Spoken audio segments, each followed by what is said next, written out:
கர்த்தருடைய பரிசுத்த நாமத்திற்கு மகிமை உண்டாவதாக. பரிசுத்த வேதாகமத்தில் ஆபகூக் 3ஆம் அதிகாரம் 17-19 வரை. அத்திமரம் துளிர் விடாமற் போனாலும், திராட்சை செடிகளில் பழமுண்டாகாமற் போனாலும், ஒலிவ மரத்தின் பலன் அற்று போனாலும், வயல்கள் தானியத்தை விளைவியாமற் போனாலும், கிடையில் ஆட்டு மந்தைகள் முதலற்று போனாலும், தொழுவத்திலே மாடு இல்லாமற் போனாலும், நான் கர்த்தருக்குள் மகிழ்ச்சியாயிருப்பேன், என் இரட்சிப்பின் தேவனுக்குள் களி கூறுவேன்.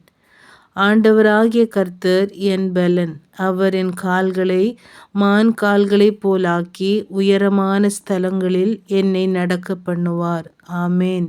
நாமும் கூட இந்த வசனத்தில் சொன்னது போல ஆபகூக் தீர்க்கதரிசி எந்த நிலைமையிலும் நான் கர்த்தருக்குள் மகிழ்ச்சியாயிருப்பேன், என் தேவனுக்குள் களி கூறுவேன் என்று சொன்ன வசனங்கள் மூலம் நாமும் கூட தேவன் நம்மை எந்த வழியாய் நடத்தினாலும், நம்முடைய வாழ்க்கையில் தேவன் அனுமதிக்கிற எல்லா சூழ்நிலைகளிலும் நாமும் கூட தேவனில் மகிழ்ந்து களி கூற கடவோம்.